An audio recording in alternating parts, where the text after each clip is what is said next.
RTV app వార్తల్ని క్షణాల్లో చదివే అవకాశం ఉంటుంది. ఒక న్యూస్ పేపర్, ఒక టెలివిజన్ ఛానల్ మీ చేతుల్లో ఎప్పుడూ ఉంటాయి.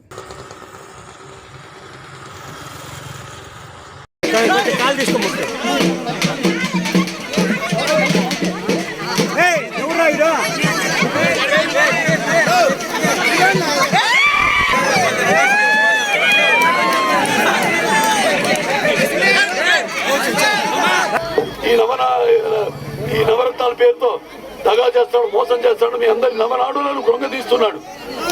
మళ్ళీ ఇతను అధికారంలోకి వచ్చాడంటే ఇంకేం లేదు, మన రాష్ట్రం వదిలి పోవాల్సిందే. హిందూపురం ఎప్పుడు నందమూరిపురం కోట. అప్పుడు ఎలాగైతే రాజశేఖర రెడ్డి గారు మొదలు పెట్టారు, నాన్నగారి యొక్క ఏదైతే ఈ మానసిక పుత్రిక ఉందో దాన్ని ఎన్టీ రామారావు గారు ఎలాగైతే ఆచరణలో పెట్టారో, తర్వాత ఈ జలజ్ఞాన్ని ధనయజ్ఞం చేసుకున్నారు అప్పుడు రాజశేఖర రెడ్డి గారు.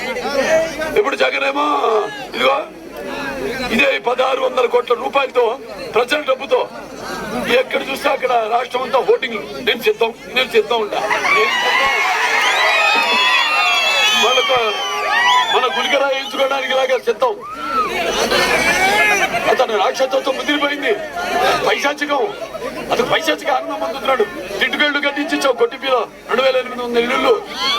రాష్ట్రంలో ఏ ఒక్కరికైనా ఒక్క టిట్టుకేళ్ళైనా ఇచ్చాడా? మేము తెలుగుదేశం ఉచితంగా కూడా ఇస్తామని చెప్పాం. జనమంతా ఏకమై నిష్ఠాను దీక్షతో పక్కన పెట్టి అతన్ని మట్టిలో కలిపి మనమంతా కూడా అతనికి ఓటు రుచి ఎలా ఉంటుందో చూపించాలి. తన నరం అణువణువులో ప్రతి రక్తపు బొట్టులో కూడా ఈ యొక్క అపజయమే చూసి మరి చీకొట్టేలా చేసి పట్టి ఓటు పడవాలని కోరుకుంటున్నాను. ఇది ప్రతి తెలుగు వాడి యొక్క గుండె మంట. అతన్ని ఓడించి అతని ఇంటికి తరిమే వరకు మంట చల్లారకూడదు. అలాగే ఇది ప్రతి అతనికి కుంభస్థలాన్ని గుద్ది అనిపించాలి. ఇది ప్రతి తెలుగు వాడి పౌరుషం. అతని ఇంటికి తరిమే వరకు ఆ రోషం నిద్రపోకూడదు అని మీ అందరికీ మనవి చేసుకుంటున్నాను. వారు ఎన్నో అభివృద్ధి కార్యక్రమాలు చేపట్టాం. చూస్తున్నాం మనం ఎస్సీల మీద ఎలా దౌర్జన్యం చేస్తున్నారు, హత్యలు చేస్తున్నారు, మానసిక చేస్తున్నారు, శిరోముఖం చేయిస్తున్నాడు. మరి రాజధాని రైతులు ఏదో ఉద్యమిస్తే వాళ్ళ మీద ఎస్సీ ఎస్టీ కేసులు పెడుతున్నాడు. అలాగే అతని ఎమ్మెల్సీ దళితుడైన కార్ డ్రైవర్ ని హత్య చేసి అందరూ ఎలాగైతే వచ్చారో ఇప్పుడు సూపర్ 6 మేనిఫెస్టో తెలుగుదేశం మీ ముందుకు వచ్చింది. మహిళలు మీకు 3 గ్యాస్ సిలిండర్లు ఉచితంగా, బస్సులో ఉచితంగా ప్రయాణం చేయడానికి సౌకర్యం. అలాగే ప్రతి మహిళకు కూడా ప్రతి బిడ్డకు కూడా 15,000 రూపాయలు. అలాగే మహిళలకు ప్రతి 19 ఏళ్ళు ప్రతి మహిళకు కూడా 1500 రూపాయలు. అలాగే రైతులు ఉన్నారు, రైతులందరూ కూడా 20,000 రూపాయలు సంవత్సరానికి. ఈ యొక్క రాష్ట్రం ఇక ముందు తరాల వాళ్ళ భవిష్యత్తు కోసం మీరంతా కూడా ఇలాగే ఉరుకులెత్తుతున్న ఉత్సాహంతో తెలుగుదేశం పార్టీ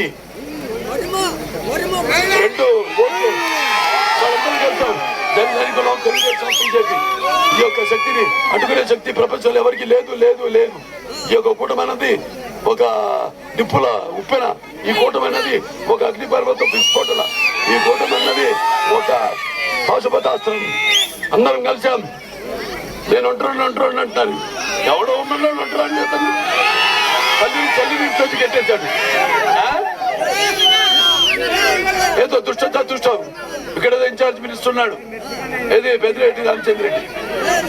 మొత్తం ఇక్కడ నీళ్ళన్నీ అతని నియోజకవర్గం తీసుకెళ్లిపోతున్నాడు. ఒక బ్రాండ్ చంద్రబాబు నాయుడు గారు. ఇవాళ ఇక్కడ అన్ని చెరువులు కూడా హెచ్ఎన్ఎస్ఎస్ ద్వారా మనం అన్ని ఈ కాలువల పనులన్నీ పూర్తి చేసి మనం నీళ్లు ఇవ్వడం జరిగింది. అన్ని ప్రతి చెరువులు కూడా నీళ్లతో నింపడం జరిగింది. ఇవన్నీ మీరు దృష్టిలో పెట్టుకోండి. మీరు ఒకటైతే నిర్ణయించుకోవాలి, ముందు భవిష్యత్తులో మీకు అభివృద్ధి కావాలా, అరాచకం కావాలా, లేకపోతే మీకు సంక్షేమం కావాలా, మీకు విధ్వంసం కావాలా, లేకపోతే మీకు ఒక మీకు స్వర్ణయుగం కావాలా, చీకటి యుగం కావాలా. లేకపోతే మీకు సమర్థమైన పాలన కావాలా, రాక్షసుడి పాలన కావాలా, నేర్చుకోవాల్సింది మీరు. కాబట్టి ఇవన్నీ దృష్టిలో పెట్టుకుని చేసిన అభివృద్ధి పనులు అధికారం లేకపోయినా అభివృద్ధి చేస్తూ ఉండి ప్రతి ఒక్కరి మీద మీ మీద 10 లక్షల రూపాయల భారం అప్పు ఉంది మీ ప్రతి ఒక్కరి మీద. వస్తాం రేపు వచ్చినప్పుడు మళ్ళీ మనం చంద్రబాబు నాయుడు గారు ఎలాగైతే అప్పుడు 16,000 కోట్ల రూపాయల అప్పులతో వచ్చాం మనం, ఎలాగైతే అప్పులన్నీ తీర్చాడు ఆయన, తీర్చే ఒక విజన్ ఉన్న ప్రపంచ దేశాలకే విజన్ కి ఒక బ్రాండ్ చంద్రబాబు నాయుడు గారు. నమస్తే అండి.